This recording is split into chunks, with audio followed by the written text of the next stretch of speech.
ప్రియుడితో కలిసి భర్తను మర్డర్ చేసింది ఓ మహిళ. డెడ్ బాడీ పక్కన కూర్చొని రాత్రంతా పోర్న్ వీడియోలు చూసింది. ఏదో సినిమాలో జరిగిన సీన్ అనుకోవద్దు ఇది. ప్రస్తుతం కలియుగంలో ఇలాంటి ఘటనలు జరుగుతున్నాయి. వివాహేతర సంబంధం ఎంతటి దారుణానికైనా ఒడిగట్టే విధంగా ప్రయత్నం చేస్తుంది.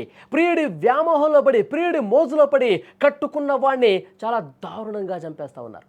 గుంటూరు జిల్లా దుగ్గిరాల మండలం చిలువూరులో ఈ ఘటన వెలుగు చూసింది. అసలు ఈ ఘటన ఏ విధంగా జరిగిందో చాలా క్లియర్గా మీకు ఎక్స్ప్లెయిన్ చేసే ప్రయత్నం చేస్తా.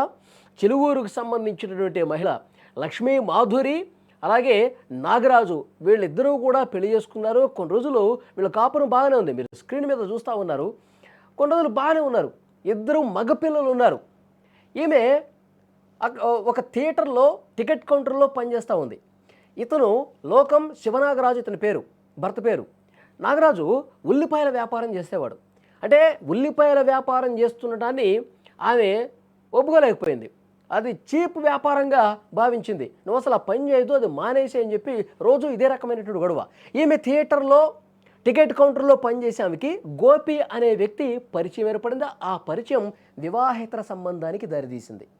వివాహేతర సంబంధం పెట్టుకుని గోపి అనే వ్యక్తితో ఇది ఒక పక్కన సాగుతూ ఉంది ఈ వ్యవహారం.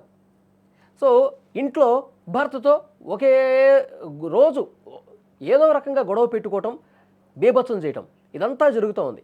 సో డెఫినెట్గా భర్తని అడ్డు తొలగించుకోవాలని చెప్పి ఒక కుట్ర పన్నింది చాలా క్లియర్గా. ఎందుకంటే ఆ గొడవలు, వాళ్ళు పడే తగాదాలు, ఇంట్లో జరిగే రచ్చ రభస ఎంత చుట్టుపక్కల వాళ్ళందరికీ తెలుసు. ఈమెం చేసింది, ఈ గోపి అనేవాడికి హైదరాబాదులో కార్ ట్రావెల్స్ బిజినెస్ ఉంది. నువ్వు ఉల్లిపాయల వ్యాపారం చేయొద్దు, నామోషిగా ఉంది, నువ్వు బండేసుకుని ప్రతిరోజు కూడా తిరుగుతూ ఉంటావు, నాకు అది నచ్చట్లేదు. నాకు తెలిసిన వ్యక్తి బిజినెస్ దగ్గర నువ్వు అక్కడికి వెళ్ళు, అతనితో పాటు ఉండు, అతను ఏదో నీకు జాబ్ ఇప్పిస్తాడని చెప్పి హైదరాబాద్ పంపించింది. ఆ గోపి అనే వ్యక్తి ఇక్కడ ఊళ్ళో ఈ విధంగా వ్యవహారం నడిపిస్తూ ఉంటాడు. తర్వాత ఏమైందంటే శివనాగరాజు భర్త భార్య చెప్పింది కదా అని చెప్పి హైదరాబాద్ వెళ్ళాడు. కొన్ని రోజులు ఉన్నాడు. తర్వాత అక్కడ ఏదో గొడవ అయింది. వెంటనే ఇంటికి తిరిగి వచ్చేసాడు. ఆ ఉల్లిపాయల వ్యాపారం అనేది ఇంటి దగ్గర స్టార్ట్ చేశాడు. నా వ్యాపారం నేను చేసుకుంటాను, ఇంటి దగ్గర నుంచి చేసుకుంటానని చెప్పాడు. అసలు భార్యకి ఒళ్ళు మండిపోయింది. ఎందుకంటే ఇతను హైదరాబాదులో ఉన్నప్పుడు గోపి ఇక్కడికి వచ్చి వ్యవహారం సాగించేది కదా. ఇక ఆమె గోపితో కలిసి రహస్యంగా ఎవరికి తెలియకుండా గుట్టు చప్పుడుగా కాకుండా వ్యవహారం నడిపించేది, దానికి అడ్డుగా ఉన్నాడని చెప్పి మళ్ళీ గొడవలు పెట్టుకోవడం స్టార్ట్ చేసింది. ఇలా అయితే అసలు కుదరదు, భర్తని లేపేస్తే కానీ గోపితో నేను హ్యాపీగా ఉండిపోవచ్చు అని ప్లాన్ వేసింది. భర్తని చంపాలని చెప్పి నిర్ణయించుకుంది. 2 రోజుల క్రితం బిర్యానీ వండి ప్రేమగా బిర్యానీని తినిపిస్తున్నానని చెప్పి ప్లేట్లో బిర్యానీ పెట్టుకుని ఆ బిర్యానీలో 20 నిద్ర మాత్రలు కలిపిందండి ఆ మహాతల్లి భర్తను చంపడం కోసం. 20 నిద్ర మాత్రలు కలిపి పూర్తిగా ప్రేమగా వడ్డిస్తున్నట్టు నాటకమాడి భర్తకి తినిపించి అతను నిద్రలోకి జారుకున్నాక గోపిని పిలిపించింది. అతను వచ్చి గుండెల మీద కూర్చొని ఇక ప్లాన్ ఫిక్స్ అయిపోయింది. భర్తను చంపాలని నిర్ణయించుకున్నారు కదా. ఫోన్ చేసి పిలిచింది, నిద్రపోయాడు నువ్వు రా అని చెప్పేసి అంటే వచ్చి గుండెల మీద కూర్చొని గట్టిగా గుండెల మీద బాత్తు ఆ మహాతల్లేమో ముక్కుని అదివి పెట్టి ఒక దిండితో ఊపిరాడకుండా చేసి చంపేశారు. ఈ గోపి అనేవాడు వెళ్ళిపోయాడు. తర్వాత ఈమె ఎంత సైకోలా బిహేవ్ చేసిందంటే మీరు నిజంగా ఆశ్చర్యపోతారు. భర్తని చంపేసి భర్త శవాన్ని ఇంట్లో పెట్టుకుని తాపీగా రాత్రి 10 గంటల నుంచి తెల్లవారుజామున 4 గంటల వరకు ఫోన్లో పోర్న్ వీడియోలు చూసిందండి. అశ్లీల వీడియోలు, పోర్న్ వీడియోలు చూసింది 4 గంటల వరకు. ఇది పోలీసులు చెప్పింది, నేను చెప్తున్నా. 4 గంటల వరకు చూసి తెల్లవారుతుంది అనుకున్నటువంటి టైంలో ఇక ఏడవటం స్టార్ట్ చేసింది. గుండెలు బాదుకుంటూ ఇక డ్రామా మొత్తం మహానటిని మించిపోయే విధంగా ఏడుస్తోంది, పెడబొబ్బలు పెడుతోంది. ఏమైంది నీకని చెప్పి గుండెలు బాదుకుంటూ రోధిస్తూ అటుపక్కన వాళ్ళని ఇటుపక్కన వాళ్ళని నిద్రలేపే ప్రయత్నం చేసింది. వాడు బయటకు వచ్చిన తర్వాత గుండెపోటుతో చనిపోయాడు, గుండె పట్టుకొని ఒక్కసారిగా కుప్పకూలిపోయాడు, తెల్లవారుజామున గుండెపోటు వచ్చింది మా ఆయనకి అని చెప్పి అందరినీ నమ్మించే ప్రయత్నం చేసింది. ఉటావుట్న ఆసుపత్రికి తీసుకెళ్ళిపోయారు. ఇక చనిపోయాడమ్మా అని చెప్పి నిర్ధారించుకున్న తర్వాత అంత్యక్రియలకి ఏర్పాట్లు చేస్తూ ఉన్నారు. కానీ చుట్టుపక్కల ఉన్న వాళ్ళందరికీ కూడా అప్పటికి డౌట్ ఉందండి. ఎందుకంటే ఎప్పుడు గొడవలు జరుగుతూ ఉండేవి.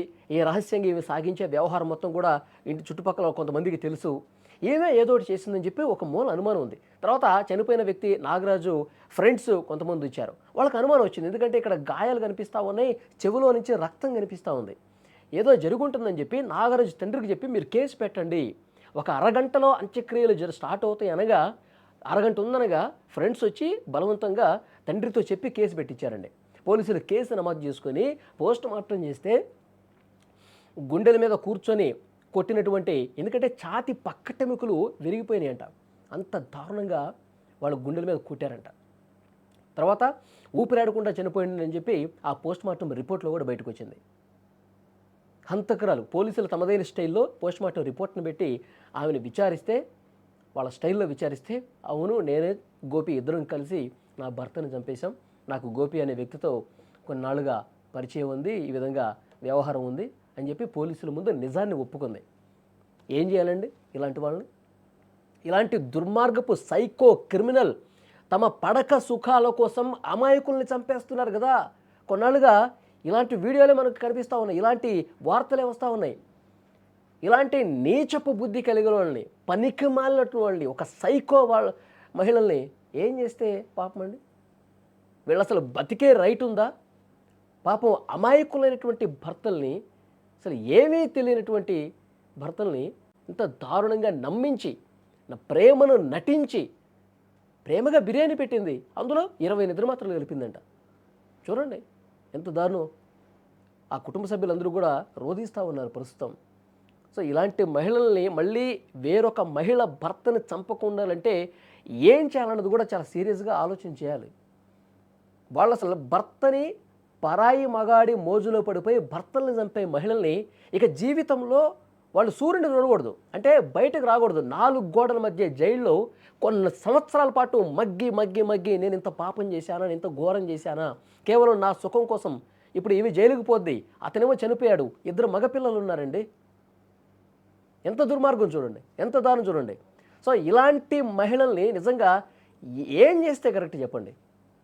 మొన్న అక్కడ మీరు క్లియర్గా చూశారు, ఉప్పల్లో హైదరాబాదులో ఆమె ఒక ప్లే స్కూల్ నడుపుతూ ఉంది. ఆ ప్లే స్కూల్ నడిపే ఆమె ఎంతో మంచిగా నటించి, అతను ఒక ప్రైవేటు కాలేజీలో పనిచేస్తూ ఉన్నాడు. అతన్ని ఇంటికి తీసుకొచ్చి మరీ ప్రేమగా నటించి బాయ్ ఫ్రెండ్ని తీసుకొచ్చి మరీ చంపేసిందండి. మొన్న నిజామాబాద్లో చూసాం ఇలాంటి ఘటన జరిగింది.